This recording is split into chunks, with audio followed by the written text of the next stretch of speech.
Oke. Assalamualaikum warahmatullahi wabarakatuh. Selamat malam teman-teman semuanya. Wah, selamat berminggu malam ya. Minggu malam gini pasti banyak teman-teman yang lagi pada santai atau mempersiapkan diri untuk menghadapi besok Senin. Karena besok Senin pasti sudah mulai harus produktif lagi menjalankan aktivitas. Nah, di minggu malam ini nih, saya dan si Koker nanti akan ngobrol bareng mengenai salah satu topik yang cukup banyak dialami oleh remaja ataupun dewasa, mengenai salah satu hubungan yang disebut toxic relationship. Nah, untuk tahu apa sih itu toxic relationship, nanti kita akan berbincang dengan Ibu Noviza. Jadi di minggu malam ini kita akan upgrade ilmu bareng-bareng, sharing dan ngobrol bareng Bu Noviza. Nanti sebentar, Bu Noviza, oke. Si Koker kayaknya sudah gabung nih.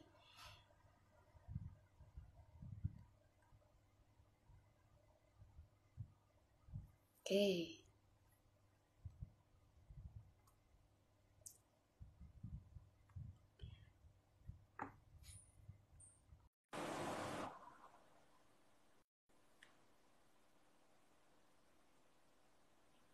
Kita tunggu Bu Noviza. Oke. Oke, halo. Suaraku jelas nggak? Jelas. Assalamualaikum Jelas, Bu Noviza. oke. Jelas nggak? Waalaikumsalam warahmatullahi wabarakatuh. Jelas, jelas. Oke Bu, malam-malam gini kita masih harus produktif untuk share ilmu ya Bu ya. Karena kita minggu Ya, malam mau upgrade ilmu, mau ngobrol bareng Bu Noviza mengenai salah satu topik nih Bu, toxic relationship ya, yang kurang lebihnya banyak dialami oleh teman-teman di sini. Jadi mungkin teman-teman ada yang kebingungan, sebetulnya ini aku berada di toxic relationship nggak ya gitu. Jadi kalau oke. misalkan hubungan yang menyedihkan atau tidak bahagia, apakah itu disebut juga toxic relationship gitu. Nah, nanti selama kurang lebih 45 menit kita akan ngobrol bareng Bu Novisa ya mengenai toxic relationship.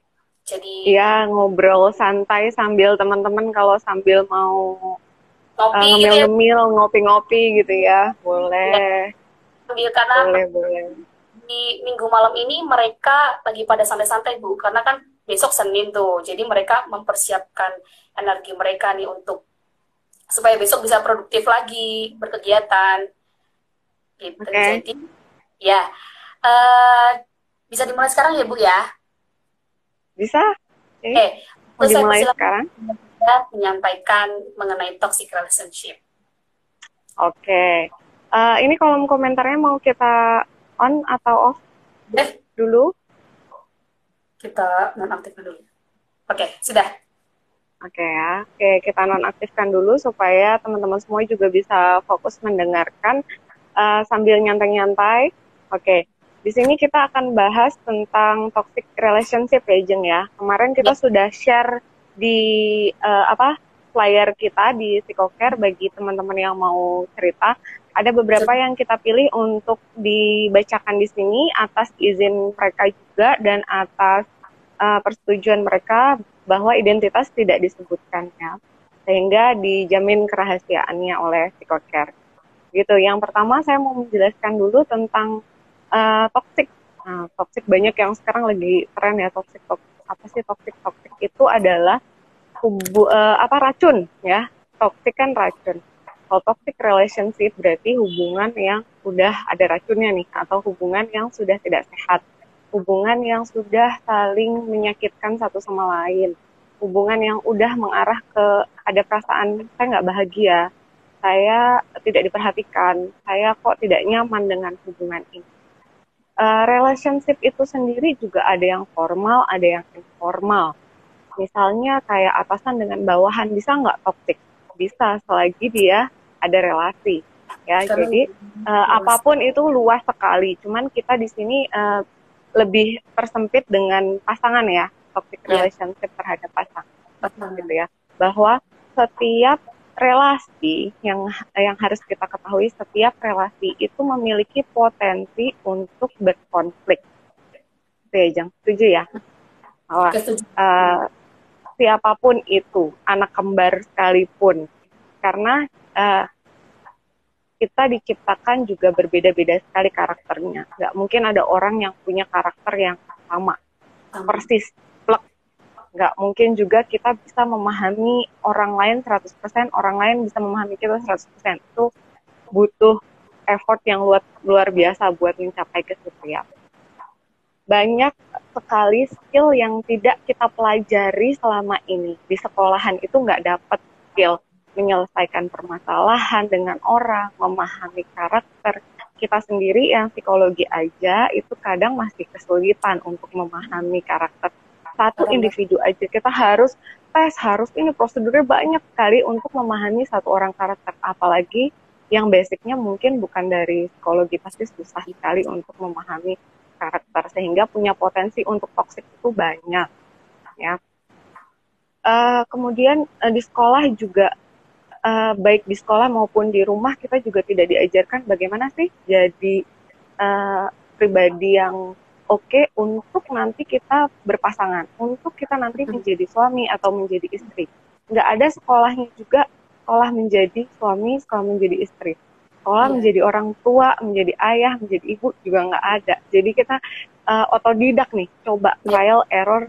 Kalau error ya udah coba cari cara lain gitu ya. Nah, banyak juga yang sudah memiliki pemahaman yang bagus, dia juga berani untuk konseling atau datang ke psikolog untuk perubahan perilaku, tapi banyak juga yang belum. Terlepas dari pendidikan seks yang mungkin sekarang sudah masuk di sekolah-sekolah, tapi banyak hal di luar itu yang harus kita perbaiki dalam sebuah hubungan sehingga tidak terjadi toksik. Normal usia 18 tahun ke atas itu untuk menjalin hubungan yang serius. Dalam psikososialnya Erikson itu termasuk ke dalam tahapan perkembangan psikososial di usia 18 ke atas itu masuk ke fase intimacy atau fase keintiman, di mana seseorang harusnya sudah siap untuk menjalankan hubungan relasi yang serius, berkomitmen yang serius. Seharusnya di usia 18 tahun ke atas itu seperti itu ya. Tetapi kenapa sih ternyata masih banyak orang yang mengalami toksik? Ya? Nah, terus ada juga yang mengalami toksik tapi dia ngerasa normal nggak sih ini hubungan kayak gini tuh normal atau enggak ya? Ya ada orang yang ngerasanya ini aku dipukulin tapi nggak apa-apa kok. Ini tuh bentuk kasih sayangnya dia buat aku masih cinta kok sama dia walaupun dia pukulin aku gitu. Tapi menurut orang lain, gila itu udah toksik kali, udah nggak sehat kali gitu ya. Tapi orangnya yang merasakan tidak ngerasa itu toksik, atau bahkan dia ngerasa tapi dia sulit untuk keluar dari hubungan itu. Kemudian ada juga yang merasa nggak normal, nggak wajar. Kok aku berantem terus ya? Kok aku ribut terus ya? Tapi menurut orang lain, ya wajar, namanya hubungan itu ya memang harus ada berantem-berantem. Nah, jadi normal atau tidak itu tergantung dari pribadi masing-masing. Apakah dia sudah merasa bahagia terhadap hubungannya, nyaman dengan hubungannya gitu ya. Kemudian kita sendiri di psikoker juga banyak sekali ya Jeng ya, kasus-kasus yang serupa ya. Macam-macam, ada kekerasan, ada ancaman, bahkan ada juga yang kayak sampai ke pemerasan juga ada. Kebebasan pasti. Iya benar, banyak banget. Nah, terus kita akan bahas nih, kira-kira kenapa sih banyak yang akhirnya mengalami toxic? Ya, kenapa sih orang bisa tercebur di hubungan toxic relationship-nya? Yang pertama, tidak adanya contoh di keluarga. Itu yang kalau kita lihat dari psikoanalisa ya, bahwa tidak ada latar belakang keluarga yang positif. Maksudnya di sini bukan berarti hubungannya bercerai ya, bukan berarti bercerai juga itu termasuk di dalamnya, tapi bisa aja utuh, tapi tidak dicontohkan ke anak bagaimana sih dia berkomunikasi dengan ibunya, dengan ayahnya yang baik itu seperti apa. Tidak ada contoh bagaimana menjalin relasi yang baik. Anaknya juga tidak diajarkan, nanti nak kamu kalau udah jadi suami atau jadi istri, kalau ada masalah kamu harus seperti ini. Itu jarang sekali ditemukan keluarga yang seperti itu, sehingga banyak juga anak yang tidak bisa berkomitmen, tidak bisa memahami bagaimana sih seharusnya Bukan dia nggak mau, tapi dia nggak bisa, dia nggak tahu caranya seperti apa. Nah, itu juga akan memicu konflik.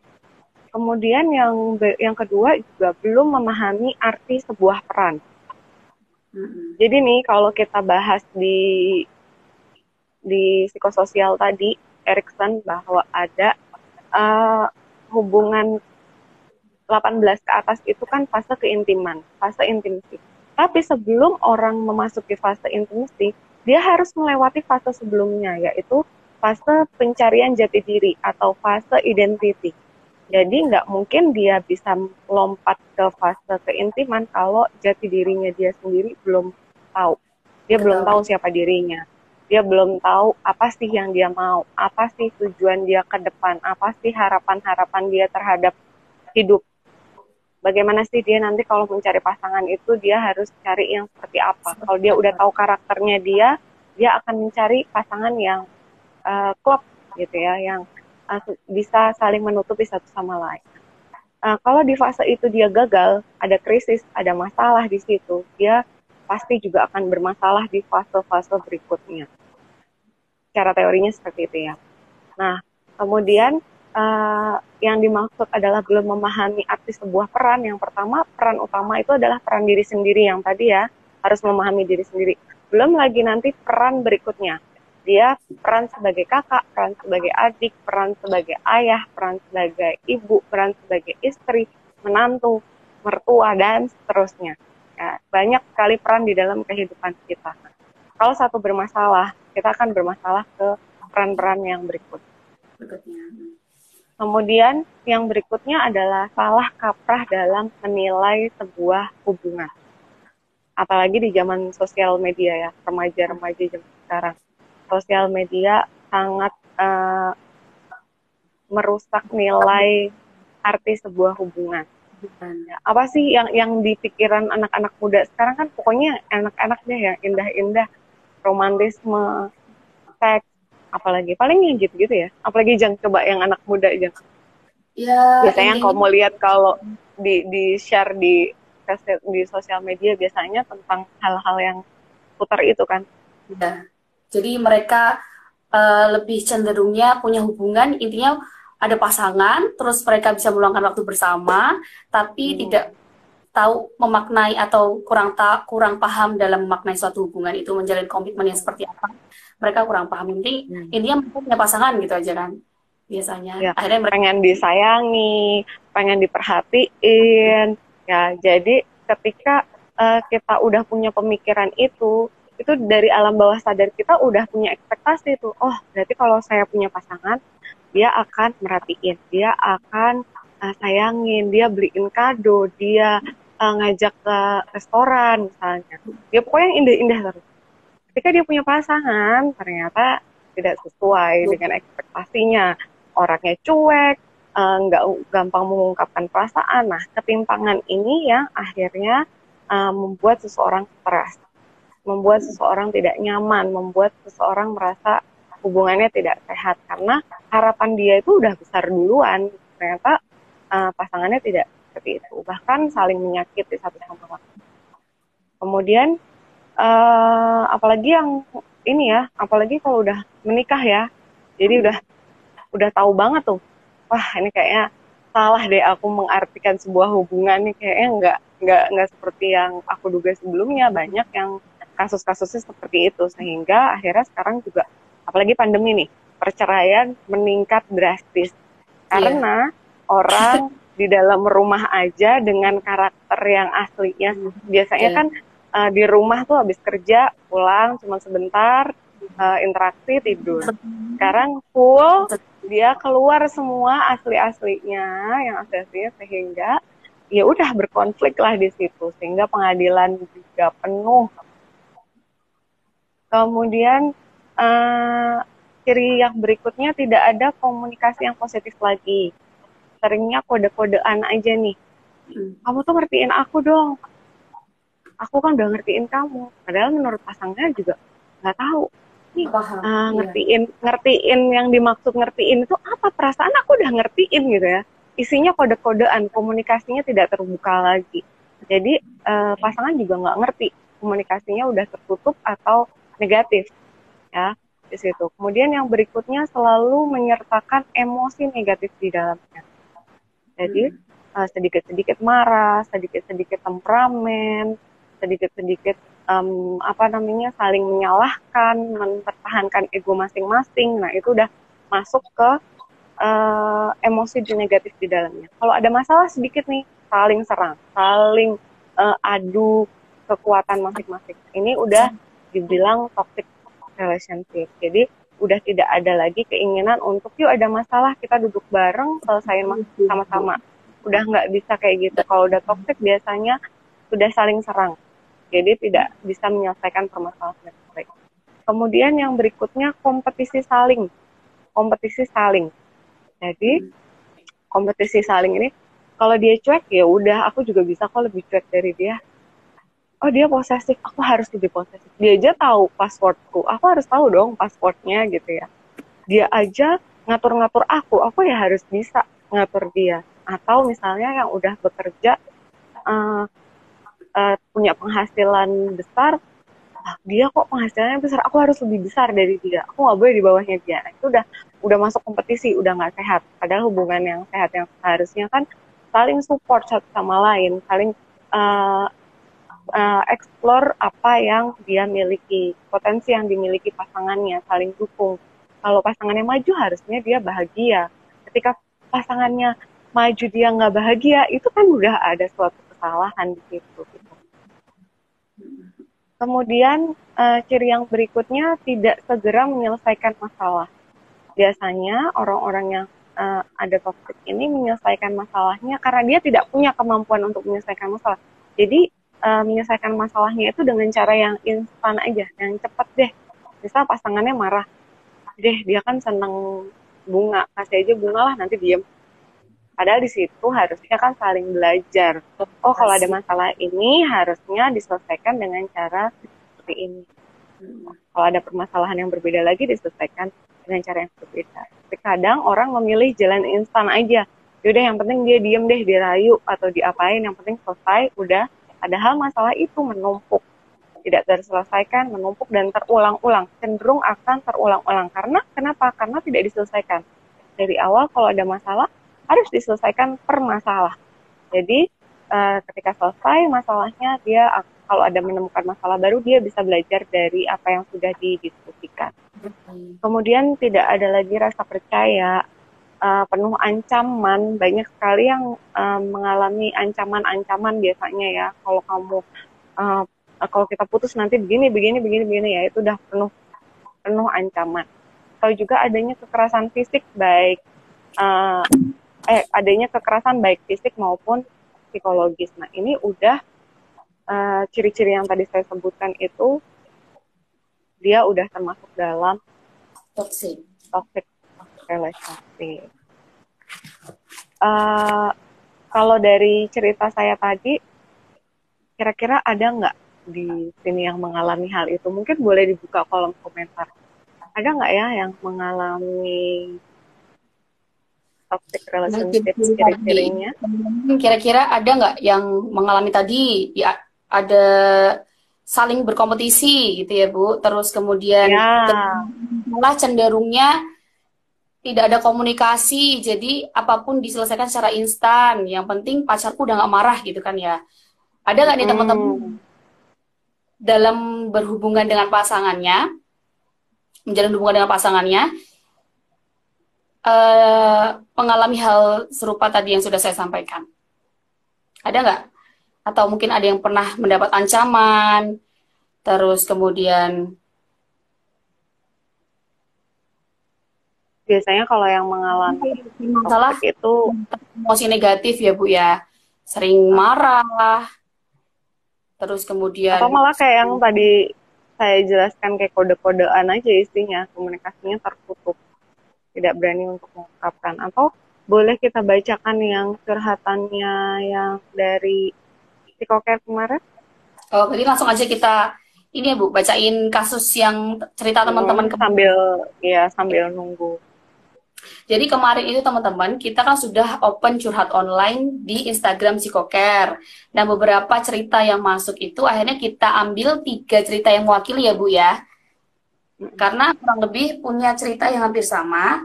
Jadi kita ambil 3 cerita yang mewakili. Sebentar. Oke, ini cerita yang pertama. Assalamualaikum, mau share pengalaman dan mungkin bisa kasih masukan terkait hubunganku. Aku pacaran udah lebih dari 2 tahun. Untuk umur kita seumuran, tapi dia adalah kakak tingkatku. Jujur, aku kemarin sempat ngerasa pengen nyelesain hubungan karena merasa sudah nggak begitu nyaman karena aku benar-benar bukan diriku sendiri. Berasa jadi orang lain karena banyaknya tuntutan dari pasanganku sendiri. Ya mungkin semua tuntutan yang dia kasih itu baik, tapi mungkin hasil akhirnya bikin aku nggak suka. Kalaupun gagal atau nggak sesuai dengan yang dia harapkan, pasti dia kecewa dan aku merasa disampingkan usahaku buat ngelakuin semua tuntutan itu.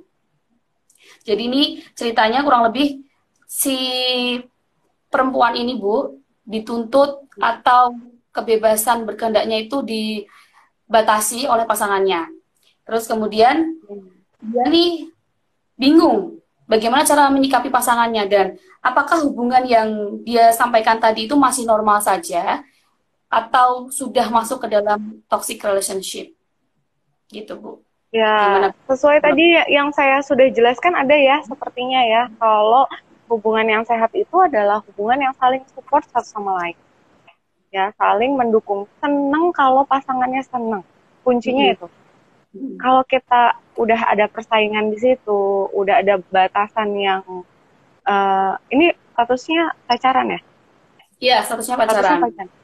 Ya, kalau masih dalam hubungan perkenalan aja dia sudah seperti itu, tidak bisa membebaskan untuk berpendapat, untuk mengungkapkan hal, tidak bisa diajak diskusi bagaimana bisa berkomunikasi positif dengan baik. Ya, kalau menurut Oke. Ajeng gimana? Itu termasuk toksik ya Bu ya karena sudah ini ada kompetisi, terus kemudian Iya sudah benar. membatasi benda, terus kemudian tidak saling support gitu ya Bu ya. Jadi itu sudah termasuk toxic relationship. Nah, Iya terus jelas.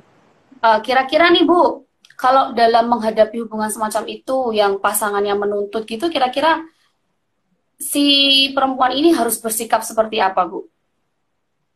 Ya, kembali lagi, kalau dia tidak berani, berarti dia belum tahu apa yang dia inginkan. Maksudnya berani di sini, berani mengungkapkan apa yang dia inginkan ya, berani terus maju untuk apa yang dia harapkan. Ya, di Berarti sini harus self love dulu. Balik hmm, lagi kayak tadi yang awal. Kenalin dulu diri kita pengennya seperti apa. Kemudian coba dilihat nih dari hubungan ini kira-kira berpotensi baik atau buruk ya ketika kalau terus-terusan dilanjutin gitu. Baik oke. buat aku atau enggak. Karena kan kaitannya dengan kebahagiaan diri ya. Kalau kita sudah mencintai diri kita sendiri, baru kita bisa mencintai orang lain. Kalau kita nggak bisa jadi diri sendiri nih, susah dong Oke. mau ke fase berikutnya. Tetap aja jadi diri sendiri dan sambil kalau masih bisa didiskusikan dulu ke pasangannya. Berarti yang perempuan juga harus perlu asertif ya Bu ya, berani Ya menyampaikan, jelas. misalkan kemudian dari tuntutan pasangan, terus kemudian perempuan Iya, itu apa? jangan jangan jangan takut dinilai negatif oleh pasangan dulu. Kalau itu hal yang positif. Jadi asertif kadang tuh banyak yang saya alami, saya klien-klien itu biasanya tuh takut untuk mengungkapkan. Nanti takutnya diputusin lah atau takutnya karena dia Tinggal masih cinta nanti takut ditinggalin gitu-gitu. Hal-hal yang itu yang harus dihilangkan dulu. Makanya balik lagi harus yakin dulu sama diri sendiri kalau aku nih udah tahu kok apa yang aku inginkan. Jadi ketika kamu mengambil langkah tidak salah langkah. Oke. Terus kemudian kita mau bahas kasus yang kedua ya Bu ya. Iya boleh. Ini cerita keduanya Ini cukup tadi. ekstrim kalau saya baca sebelumnya. Oke. Saya ingin sekali keluar dari hubungan toksik, tapi saya tidak bisa karena saya takut. Saya selalu diancam. Saya selalu diancam akan memberitahukan bahwa saya dengan dia sudah pernah berhubungan badan kepada keluarga saya. Saya tidak ingin mengecewakan keluarga saya. Setiap kami putus dan kalau dia mengetahui saya dekat dengan orang lain, dia akan marah dan datang di rumah saya, memukuli saya dan mengambil HP saya, serta memaki-maki orang yang dekat dengan saya.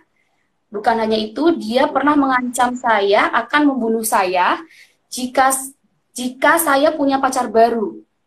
Dia suka sekali berantem di rumah saya karena dia tahu saya tidak akan melawannya. Dan Oke. jika kita berantem, saya tidak bisa melawan. Saya takut dan saya sudah terjebak pada hubungan ini selama 3 tahun. Jadi di sini juga dia Nah, dibatasi hubungan sosialnya, Bu. Dekat dengan teman laki-laki atau hmm, perempuan itu juga dibatasi, bahkan ya. diancam kalau dia dekat dengan laki-laki yang mungkin itu temannya sendiri. Oke. Nah, Semoga Bu, itu yang curhat ini ngedengerin ya. Maksudnya tapi kalau nanti kan ada rekamannya ya. kita kan Jadi masuk semoga. eh oke. Hampir sebagian besar kekerasan baik Mm, fisik maupun psikologis, apalagi fisik ya, itu mm, cenderung yang pengalaman saya itu cenderung memang pasangan tersebut membatasi ruang gerak korbannya. mm, Korban di sini maksudnya pacarnya ya, atau pasangannya, baik baik sudah menikah maupun belum menikah. Biasanya ada pembatasan itu. Jadi memang sengaja dibuat dia tidak punya teman, dia dibuat lemah, dia dibuat tidak bisa keluar. Karena itu kekerasan itu disebutnya lingkaran setan. Karena dia akan melakukan kekerasan, kemudian setelah itu ada fase tenang, kemudian dia meminta maaf. Biasanya ke orang yang melakukan kekerasan ini kalau udah minta maaf, itu benar-benar kayak menyesal banget dan tidak akan mengulangi. Dan si korban akan luluh di sini. Luluh kemudian masuk ke fase tenang, ada konflik, dia kekerasan lagi, dan seperti itu. Jadi akan muter-muter aja. Dan 3 tahun dia bertahan. Banyak sekali klien kita yang sampai 10 tahun udah menikah dan masih seperti itu, ya, ancaman pembunuhan dan sebagainya. Jadi saran saya yang pertama harus berani ngomong dulu. Harus berani terbuka. Jangan disimpan sendiri. Ini masuknya sih udah pidana kalau sudah sampai ancaman pembunuhan. Jadi kamu nggak ya. usah takut. Ya, nggak usah takut. Banyak yang support, banyak yang dukung. Kalau perlu, kalau membutuhkan bantuan untuk uh, perlindungan perempuan juga banyak sekali. Jadi nggak perlu takut. Cerita dulu sama orang lain supaya kamu juga punya pendapat-pendapat dari orang-orang lain di sekitarmu. Kalau kamu punya dukungan, kamu pasti akan berani. Tapi kalau kamu di situ sendirian, kamu pasti takut untuk keluar dari zona itu. Sebaiknya saran saya sih segera ke konselor ya, konselor atau ke psikolog atau ke minta bantuan teman dulu yang paling dipercaya, segera ceritakan itu supaya juga ada alternatif solusi yang bisa dikerjakan sebelum terjadi hal-hal yang tidak diinginkan. Ke psikolog itu untuk membantu kondisi psikologisnya ya, Bu ya. Iya Kita bantu jelas. tenang dulu dari ketakutan dia, kecemasan dia atas ancaman pasangannya. Ketika dia tenang, mungkin dia akan lebih bisa berpikir realistis untuk mengambil solusi gitu ya, Bu, atau mengambil keputusan dari hubungan Ya yang karena sedang memang karakternya pelaku kekerasan memang seperti itu. Jadi kamu gak usah takut. Karena memang dia akan mengancam terus, akan menindas. Kamu semakin lemah, kamu semakin dipukul, semakin dijahatin. Gitu. Semakin dilarang-larang, semakin diambil hakmu, supaya emang kamu nggak bisa gerak gitu. Supaya kamu hanya sama dia aja. Oke. Terus kemudian Bu, ini cerita ketiga. Ini cerita ketiga sepertinya hubungannya sudah menikah. Saya Oke. bacain ini. Assalamualaikum, Berarti terima ini kasih. toxic marriage Kenapa? ya? Ya, toxic marriage. Toxic marriage. Assalamualaikum, terima kasih atas kesempatannya. Saya berdarah Minang, suami saya berdarah Jawa. Karakter kami sangat berbeda, dan ini sudah aku sadari sejak awal. Dia laki-laki yang berjuang terus buat meyakinkan aku selama 7 tahun, hingga akhirnya aku memutuskan untuk menerimanya dan kami menikah. Aku melakukan berbagai cara untuk membuat diriku yakin, menerima pinangnya. melalui sholat istiqoroh, sharing atau konsultasi dengan orang terdekat tentang ini, dan juga tentunya melihat bagaimana penerimaan ortuku ke dia. Akhirnya pada bulan Mei 2015 kami menikah. Namun ternyata kehidupan pengantin baruku hanya bahagia sesaat. H+3 pasca hari pernikahan, aku mendapati pesan di HP-nya ada percakapan dengan seorang wanita. Bahkan percakapan yang berisi tentang hubungan intim di sana. Dalam percakapan itu, mereka seperti baru ketemuan dan itu tercatat di tanggal yang kira-kira hitungan hari sebelum hari pernikahan kami. Terus kemudian akhirnya di Desember 2012 aku dinyatakan hamil. Jadi ini perempuannya hamil, Bu. Dan di saat kehamilan memasuki usia 8 bulan, aku mendapati lagi di HP-nya di mana ia sedang memulai berkenalan dengan seorang perempuan. Lagi-lagi itu bukan karena aku sengaja, tetapi memang ada saja yang menghantarkan aku untuk melihat dan menemukan hal yang tidak beres begini. Jadi ini laki-lakinya, suaminya berkali-kali Selingkuh ya? selingkuh, terus kemudian bahkan sampai punya anak kedua, dan kemudian yang saat hamil keduanya juga si perempuan ini, istrinya tidak merasa bahwa suaminya tidak peduli lagi, tidak mengontrol, tidak membantu untuk kontrol kandungan, terus tidak memberikan perhatian, bahkan sering Semakin tidak jauh berarti. ya, jauh secara komunikasi, kemudian secara fisik juga mereka akhirnya si suami lebih banyak menghindar gitu, Bu. Itu Oke. gimana, Bu, kita menghadapi Kalau dibaca dari awal itu terkesan bahwa saya berharap dengan menikah mungkin akan berubah gitu ya. Kayaknya ada kata-kata itu tadi di awal ya. Kayak, karena di awal pernikahan dia selalu mencoba untuk berpikir positif, mencoba untuk jangan-jangan siapa tahu nanti dia berubah gitu ya, walaupun tidak udah ada feeling nggak enak di situ ya. Nah, yang pertama mungkin ini juga buat semuanya bahwa jangan coba-coba merubah karakter orang lain. Jadi menikahlah sama orang yang sudah terbentuk positif karakternya. Jangan coba-coba mau merubah seseorang jadi baik. Karena itu susah sekali. Kita yang sudah terapi berkali-kali pun merubah orang menjadi lebih baik itu susah banget dengan segala macam cara. Kalau bukan kemauan dari diri sendiri ya, itu susah sekali. Jadi sebenarnya ibu ini udah tahu dari awal permasalahannya apa, sehingga mungkin dia lebih siap gitu karena dia sudah tahu dari awal. Cuman permasalahannya adalah ketika dia punya anak, pasti banyak sekali pertimbangan-pertimbangan yang harus dia ambil di situ. Yang pertama, balik lagi, pahami diri sendiri dulu. Pahami diri sendiri dulu. Kenapa sih aku bisa sampai ke tahap ini? Apa sih yang aku mau dalam pernikahan ini? Kemudian di list nih, apa kelebihan dan kekurangannya kalau aku meneruskan hubungan ini.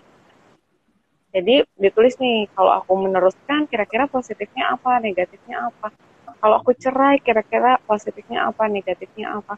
Kemudian yang kedua, beranikan untuk berdiskusi dengan serius. Dengan serius kepada pasangan. Kalau memang pasangan ingin berubah dan memiliki kemauan untuk berubah, berarti butuh bantuan orang lain, nggak bisa sendiri untuk merubah pasangan. Pasangannya harus punya kesadaran untuk berubah ke arah yang lebih baik, minta bantuan ke psikolog atau ke konselor keluarga, sama-sama berdua untuk perbaikin hubungan. Jadi tidak boleh sendirian. Kalau sendirian, saya yakin juga akan menambah beban si ibu ini juga. Selesai tidak, tapi selesai juga enggak, masalahnya malah jadi nambah berat ke depan. Nah, sepertinya kayak gitu. Karena pernikahan ini kompleks sekali, nggak bisa dengan cerita seperti itu terus kita bisa memutuskan baiknya gimana. Karena perlu pertimbangan yang matang. Ya, oke Bu. Terus Bu, berarti kurang lebih untuk memahami diri, terus memahami kurang lebih nih pasanganku tuh bersikap seperti ini dengan terhadapku tuh baik atau enggak ya? Itu semacam mencintai diri sendiri atau self love gitu bukan sih Bu? Jadi semacam kita tuh harus tahu mana yang baik buat kita atau yang tidak baik buat kita gitu. Kira-kira itu sama nggak Bu? Ya, Mm-mm. Sama. Jadi seperti gini ya, kalau saya selalu menggambarkan ke klien-klien bahwa kalau kita udah positif, kalau kita udah menyadari, oh oke, dia pernah salah, tapi dia pengen berubah menjadi lebih baik, kita mencoba positif dari segala sisi, dari pikiran, emosi, perilaku, kita benar-benar totali kita positif, kita secara tidak langsung itu akan didekatkan oleh orang-orang yang positif juga.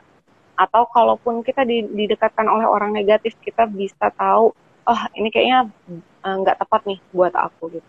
Karena kita juga sudah mencintai diri kita sendiri, kita tahu apa yang terbaik buat kita dan nggak mau coba-coba untuk hal-hal yang tidak baik buat diri kita hanya semata-mata hanya karena cinta atau hanya karena semata gengsi, nggak punya pasangan atau hanya semata-mata ingin menuruti keinginan orang tua dan sebagainya.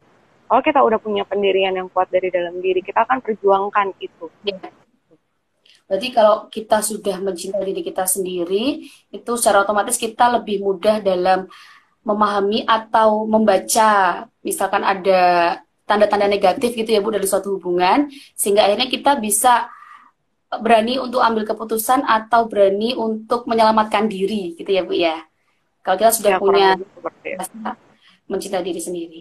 Oke, Bu Noviza, kira-kira ada yang mau disampaikan lagi nggak berkaitan soal toxic relationship? Saya mau nyimpulin yang ini ya, bagaimana sih kalau udah terlanjur nih, udah terlanjur di dalam hubungan toxic Yang relationship, gimana sih cara keluarnya? Walaupun tadi secara garis besar sudah saya sebutkan, tapi kita coba jelaskan lagi, bagaimana cara keluar dari hubungan toxic relationship. Susah nggak sih untuk keluarnya? Jelas susah, karena kita kecemplung di dalam uh, apa permasalahan yang mungkin kita sendiri nggak punya kemampuan atau skill untuk menyelesaikan permasalahan gitu ya. Biasanya orang yang kena masalah itu kan dia tidak mempunyai kemampuan yang baik untuk menyelesaikan masalah ya, sehingga ya, butuh bantuan orang lain tadi ya. Jadi gimana, susah nggak? Susah. Ya harus semangat, harus punya kemauan untuk keluar dari situ. Yang penting punya kemauan dulu. Jangan ya udahlah nggak apa-apa, pasrah aja. Nah itu susah, semakin susah lagi. Tapi punya kemauan dulu yang pertama. Yang kedua, yang tadi itu ya, memahami diri sendiri, peran diri sendiri dulu. Ketika kamu sudah tahu apa yang kamu butuhkan untuk diri kamu, kamu akan berani untuk perjuangkan. Terus sekalipun sulit apapun, apapun resikonya akan berani untuk menanggungnya. Kemudian yang ketiga, banyak-banyak belajar mengenai hubungan, memahami hubungan yang sehat itu seperti apa. Ya, karena yang tadi sudah saya simpulkan ya, hubungan yang sehat itu hubungan yang saling mengisi, ada kepekaan emosional di dalamnya. Jadi ketika udah muncul kepekaan, kita juga bisa saling memahami nih. Oh dia capek nih, oh dia lagi sibuk, oh dia lagi nggak bisa dihubungin karena kenapa? Karena kita peka, emosi kita juga peka, positif, bisa memandang segala sesuatu dengan positif. Jadi konflik pun akan akan bisa lebih tidak apa namanya, gitu ya, tidak tidak menimbulkan konflik, hubungan juga akan semakin sehat. Kemudian menciptakan hubungan yang independen. Independen di sini maksudnya adalah bukan berarti ini ya, independen di sini maksudnya independen terhadap peran masing-masing. Jadi tidak dependen terhadap pasangan. Banyak juga tidak nyaman kalau pasangan terlalu di betul ini ya, di dikit-dikit harus sama pasangan, dikit-dikit harus sama pasangan. Tapi independen terhadap peran masing-masing. Bukan berarti nggak boleh curhat, nggak boleh diskusi, boleh. Tapi independen yang saya maksud adalah tahu peran dan kewajiban masing-masing. Oh, peran sebagai pasangan itu seperti ini, peran sebagai istri itu seperti ini, peran sebagai suami itu seperti ini. Saling memenuhi. Ketika ini saling memenuhi, maka konflik pun tidak akan terjadi atau bisa diminimalisir konfliknya terjadi. Jadi saling berupaya nih. Saya akan berupaya untuk memenuhi haknya dia. Saya akan melakukan kewajiban saya. Begitu juga pasangan. Jadi saling ada rasa ingin membahagiakan satu sama lain. Sehingga hubungannya juga jadi sehat. Kemudian jika permasalahannya cukup berat, jangan dipendam sendirian. Kebanyakan ini yang terjebak dalam toksik kan sendirian. Merasa kuat nih, kuat apa? Masih banyak kok yang lebih parah dari aku. Jangan sendirian. Kalau kamu butuh bantuan, silahkan cari teman yang enak diajak ngobrol, solutif gitu ya. cari orang-orang yang emang bisa membantu kamu menyelesaikan permasalahan gitu, supaya tidak jadi lebih berkepanjang. Oke, kalau Karena banyak misalkan juga nih yang udah nikah 10 tahun ternyata baru sadar, ah kemana aja selama ini gitu kan. jadi memang harus sebelum ke jenjang yang lebih serius tuh memang harus diperbaiki dulu ya Bu, hubungan ketika pacarannya supaya ketika nanti sudah ke arah menikah tuh hubungannya sudah lebih sehat lagi gitu ya Bu ya. Ya jelas, jelas, jelas. Harus tahu. Zaman sekarang juga kalaupun ta'aruf ya, harus tahu lah minimal karakter pasangan itu seperti Nah, apa. Dalam agama pun kita juga dikasih tahu kan, harus tahu akidah akhlaknya dia itu seperti apa, gimana kesehariannya, teman-temannya seperti apa, lingkungannya gimana. Supaya kita juga nggak beli kucing dalam karung. oke. Terus kalau penetapan aturan gitu Bu dalam hubungan, misalkan eh, yang saat perempuan misalkan baiknya kamu jangan chattingan deh sama perempuan lain, terus akhirnya sebaliknya juga si laki-laki juga memberikan aturan semacam itu, terus akhirnya buat kesepakatan aturan gitu Bu, itu kira-kira masih dalam batas normal nggak Bu kalau ada penetapan aturan? Uh, Kuncinya kan di komunikasi ya, ketika dua-duanya nyaman, maupun aturannya mau seketat apapun, kalau dua-duanya nyaman, tidak terpaksa, nggak masalah. Yang penting Oke. didiskusikan. Nggak masalah mau ada aturan apapun itu di antara keduanya, kuncinya kan kompromi dan Kompromi. menyepakati. Dua-duanya sama-sama sepakat. Dan yang kunci utamanya itu, setiap itu harus diulang kesepakatan itu selama beberapa kali, setahun tuh mungkin bisa beberapa kali, karena tiap orang itu mesti akan punya perubahan-perubahan, baik dari segi lingkungan, dari segi pemikiran kan pasti berubah. Jadi boleh kok kita mengulang lagi, kalau aku kayak gini oke nggak, atau kita nggak usah jadi kayak gitu gitu. Jadi kompromi terus, bukan cuma di awal doang. Kadang kan di awal kompromi masih cinta-cintanya tuh, ya Ya. oke, apapun akan aku lakukan untukmu. Begitu tengah-tengah yang satu mulai, aduh kok kayak gini banget gitu, kok dikekang banget gitu. Nah sehingga memang perlu diulang, ditanyakan, didiskusikan lagi, kira-kira masih perlu nggak kita melakukan hal ini, atau kira-kira nggak usah aja deh gitu. Nah itu kompromi sangat penting dalam Oke. sebuah hubungan. Oke Bu, gitu ada yang mau tambah lagi Bu atau sudah cukup?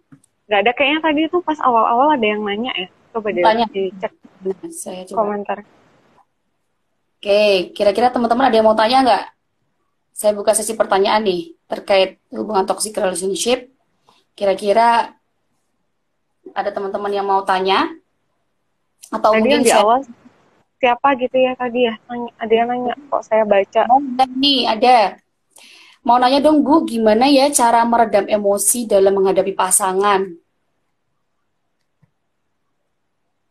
Meredam emosi dalam menghadapi pasangan. Hubungan. Ya mungkin kontrol Oke. emosi, kendali emosi kita dalam menghadapi pasangan seperti apa? Nah, yang perlu dilakukan dulu, dua-duanya harus tahu nih, jangan-jangan dia meredam emosi, yang satunya juga emosi juga. Paham Jadi nggak yang maksudnya? yang Jangan-jangan dia satu, merasa menahan, saya tuh harus menahan emosi, yang satu juga harus menahan emosi gitu. Jadi memang dua-duanya berkonflik. Jadi harus didiskusikan juga hal apa yang kira-kira menimbulkan emosi. Emosi juga nggak baik selamanya ditahan, juga nggak bagus. Emosi harus dikeluarkan dengan cara yang baik gitu. Kalau menahan terus akan jadi bom waktu. Jadi emosi yang baik itu ya harus dikeluarkan sewajarnya. Karena marah itu wajar kok. Kita marah, kita punya rasa kecewa, kita sedih, itu wajar dan harus diungkapkan. Pasangan harus tahu, bukan diredam. Nah, kalau diredam, nggak bagus nanti jadinya juga. Jadi harus diutarakan. Saya sedih loh kalau kamu seperti ini. Kira-kira gimana ya solusinya? Jadi ada solusi keduanya. Jadi nggak perlu uh, menahan emosi. Kalau memang ada perilaku dia yang salah, saya tidak nyaman loh dengan perilaku kamu seperti ini. Kira-kira bagaimana ya baiknya? Itu harus diutarakan emosi. Harus oke, ekspresi emosi itu harus keluar. keluar. Sebetulnya itu juga sudah terjawab tadi mungkin di pembicaraan Bu Nov sebelumnya yang bagaimana meredakan emosi. Tadi kan Bu Nov menyampaikan kadang kalau menyelesaikan masalah kadang yang penting kita bikin pasangan kita seneng deh, kita kasih bunga, coklat atau apa kesukaan dia, yang penting dia bisa luluh lagi gitu kan Bu. Padahal itu sebetulnya bukan salah satu penyelesaian masalah yang tepat ya dalam suatu hubungan ya. Jadi Iya. mungkin untuk menurunkan emosi memang harus perlu ada komunikasi, Iya, menyampaikan komunikasi. menyampaikan Tapi apa yang sebelum sebelum ke sangat arah itu, sebelum ke arah itu sebaiknya kedua pasangan ini saling kuat dulu karakternya masing-masing, pribadinya masing-masing. Baru habis itu mau didiskusikan ke arah yang berikutnya nggak apa-apa. Tapi kalau satu masih pribadinya masih belum kuat, yang satu juga gimana bisa menyatukan keduanya. Jadi balik lagi, self love itu deh kuncinya. oke. Itu kunci utamanya ya Bu ya untuk bisa menjalani hubungan yang kurang lebih menjalani hubungan yang penuh dengan konflik gitu ya Bu. Jadi dia tahu apa Ya, yang dilakukan gitu. Oke, gitu Bu Nafiza. Sudah cukup atau ada yang mau lagi yang disampaikan? Sepertinya sudah nggak ada pertanyaan lagi ya dari ya. teman-teman. Bu, ada salam nih, halo psikolog idolaku, katanya gitu Bu. Tuh, lumayan banyak Bu kita yang nonton Bu. Kayaknya teman-teman di sini juga antusiasnya tinggi karena kurang lebih toxic relationship ini juga hampir dirasakan oleh setiap remaja-remaja yang lagi asmara, lagi punya Nggak cuma asmara. remaja, dewasa pun iya. Terus kemudian mereka kebingungan apakah ini hubunganku benar nggak sih, sehat nggak sih, toxic bukan sih. Jadi makanya mungkin mereka ingin cari tahu nih Bu. Ya, Oke. dan perlu juga dalam sebuah hubungan juga perlu meningkatkan toleransi ya, karena zaman sekarang tuh rendah sekali empati, toleransi dalam sebuah hubungan itu juga memakluminya itu kurang. Kalau zaman dulu itu kan mungkin tidak ada contoh-contoh yang di sosial media yang indah-indah ya, jadi toleransinya tinggi. Kalau sekarang tuh untuk bertoleransi itu sedikit susah dan cenderung agresif orang-orangnya karena contoh yang dia lihat itu indah-indah semua sehingga ekspektasi lagi balik lagi kita di ekspektasinya itu udah aku maunya kayak dia gitu, aku maunya hubungan itu ya seperti itu, nggak bisa yang hubungan yang nggak enak gitu. Jadi ya memang harus toleransi itu ketika ketika ekspektasi dia terlalu tinggi, harapannya tidak sesuai, solusinya ya memang menurunkan ekspektasinya supaya tidak terjadi konflik, Oke, menerima dan menurunkan ekspektasi. oke, gitu Bu. Sudah cukup? Nah, Oke, nggak bisa lagi Bu. Nanti ini live Instagram kita akan kita share juga di feed Instagram Psikoker ya Bu ya. Jadi mungkin teman-teman yang oke. barusan join biar bisa tetap menyimak atau tahu topik pembicaraan hari ini tuh malam ini tuh kira-kira apa aja.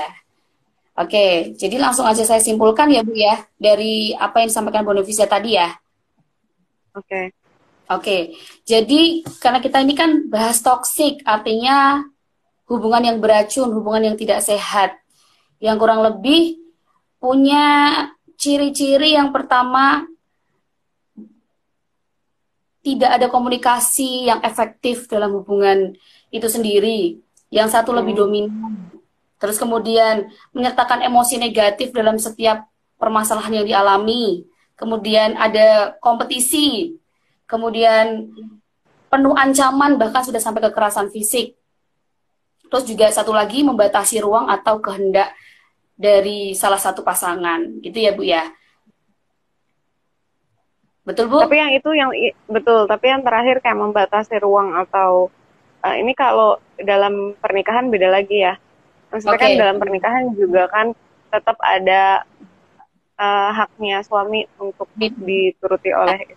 Oke. Yang ciri terakhir terkhusus ketika hubungan itu masih sebatas pacaran gitu ya Bu ya. Ya, oke. Belum menikah gitu. Terus kemudian kurang lebih apa sih yang harus dilakukan individu agar keluar dari toxic relationship atau tidak terjebak dari toxic relationship.